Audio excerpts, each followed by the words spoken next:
In the previous class, we had already discussed about the physical and chemical properties of metals and non-metals. So in this class, we will discuss about the corrosion of metals. So we have seen many iron objects many times, and we have seen rust on those iron objects. When as the passage of the time, rust is forming on the iron objects. So actually rusting is the outer surface of the iron. When the outer surface of the iron object gets covered with a brown color layer, that is called rust. That brown color layer is called rust, and it keeps falling off. So the rust continues to form till the iron is used up. That means the rusting destroys the iron. So you have seen the brown color layer on the iron object, that is called rusting, that is called rust, that keeps falling off. So similarly, like iron object, copper objects also turn green and silver objects turn black with the passage of the time. So this is called corrosion of metals. Corrosion means the slow eating away of metal on exposure to air and moisture. That is called corrosion. Corrosion means the corrode of the metal or the slow eating away of the metal on exposure to air and moisture.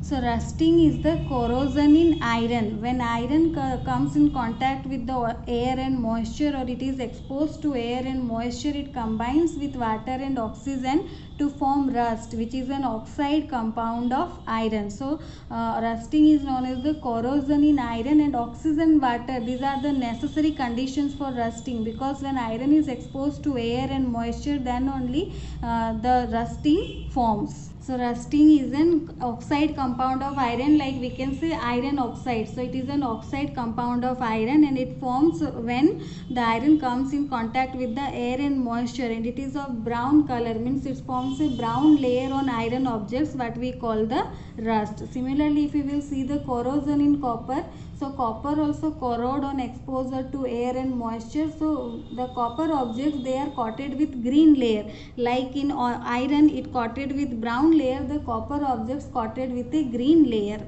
So copper also corrode on exposure to air and moisture. So these objects, copper objects, they are coated with green layer of basic copper carbonate.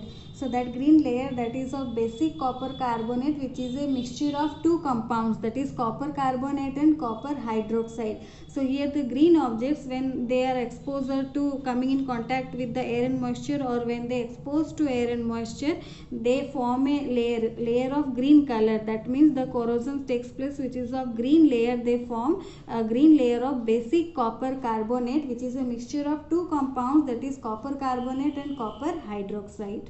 Similarly, in case of silver, when silver objects are exposed to air, they turns black. They turns black on exposure to air, because the silver metal reacts with the sulfur compounds present in the air to form silver sulfide. So sulfur compound, silver is combining with the sulfur compounds which is present in the air to form silver sulfide, which is black in color.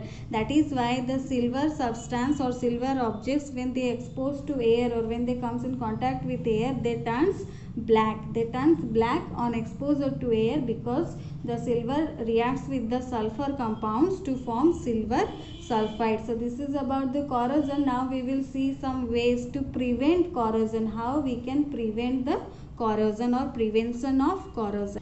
So corrosion can be prevented if direct contact of metal with air and moisture can be blocked, then prevention can be done, or corrosion can be prevented, because when an object comes direct contact with the air or moisture, or they are exposed to air and moisture, they are getting corrode, or they are forming a layer, so that the corrosion takes place. So when we will block the direct contact of metal with air and moisture, so we can prevent the corrosion in that case. So this can be done. Different methods are there to prevent the corrosion, like oiling and greasing, painting, galvanizing, electroplating, alloying. So these are the few methods by which we can prevent the corrosion.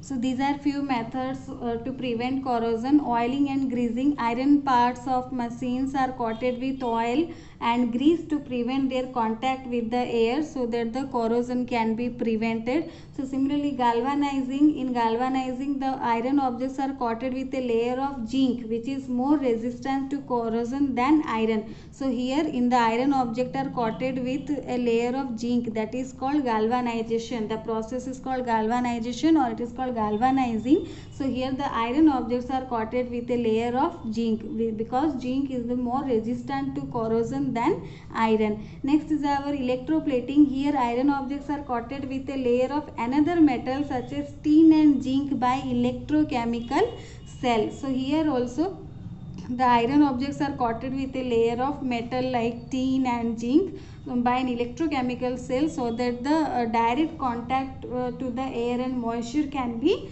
blocked. So this is called electroplating. Next is our alloying. Alloy is a mixture of two or more metals in a definite proportion. So you might have studied in the previous class what is an alloy. Alloy is a mixture of two or more metals in a definite proportion. So alloys are made to improve the property of metal. For example, we can take the example of iron. Iron can easily rust. So to prevent rusting, it is changed into stainless steel by mixing nickel and chromium metal. So this is called alloying, means it's a mixture of two or more metals. To prevent the corrosion, we are using two or more metals in a definite proportion, that is called alloying. So stainless steel that doesn't rust and is suitable for making utensils and machine parts.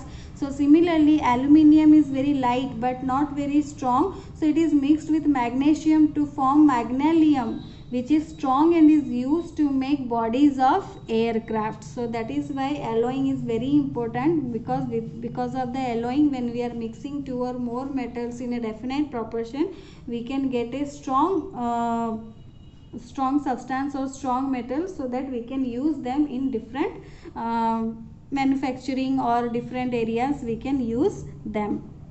For example, the stainless steel, which is a mixture of iron, that nickel and chromium, that is used to make suitable utensils and machine parts. Aluminium and mixture of aluminium and manganese, that is aluminium magnesium.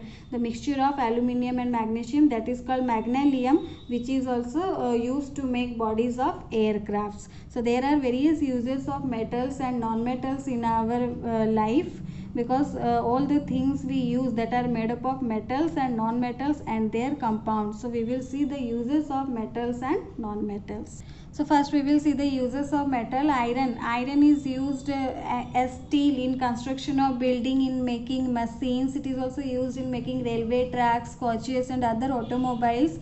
Then aluminium is used in making aircrafts and window frames. Iron, cobalt, nickel, these are metals. These metals are used to make stainless steel, which is used to make utensils and machine parts. Gold, silver, platinum, these are lustrous and used to make jewelry. They have very shining properties and they are used in making jewelry. Copper, aluminium, so these are used in making electric wires. Aluminium foil is used for packaging. Tin is used to make containers and in electroplating. So metals like zinc, iron, manganese, all are present in our body and helps in the body metabolism. So there are various uses of metals. Like metals, non-metals are also very useful for us. So now we will see the uses of non-metals. So in non-metals, oxygen is very important for us because it is used for breathing by most of the living organisms. Without oxygen, we will not be able to survive. And along with oxygen, we need water also. So water is also made up of two non-metals, that is oxygen and hydrogen. So water is also very essential for us. Nitrogen is also a non-metal and used to make fertilizers. Nitrogen is very important for the plant growth. Then phosphorus is used to make matches, crackers, fertilizers. Sulfur is used to make sulfuric acid, very important industrial chemical. Then all the fuels are mainly made up of carbon along with hydrogen, nitrogen and sulfur. So diamond is a non-metal, but it is having very shiny properties and it is used in making jewelry. Chlorine is used to disinfect drinking water. We are using chlorine gas or chlorine tablets to kill the germs. in the water. Then bodies of all living organisms like metals, bodies also living organisms mainly contain some non-metals like carbon, hydrogen, oxygen along with nitrogen, sulfur, phosphorus. So these are very important for us. So these are the uses of metals and non-metals. So along with this you will read in the book the corrosion in different metals and the ways of prevention of corrosion and the different uses of metals and non-metals. You have to learn them. So next class I will upload the question answer, so that you have to write in your copy and you have to learn them.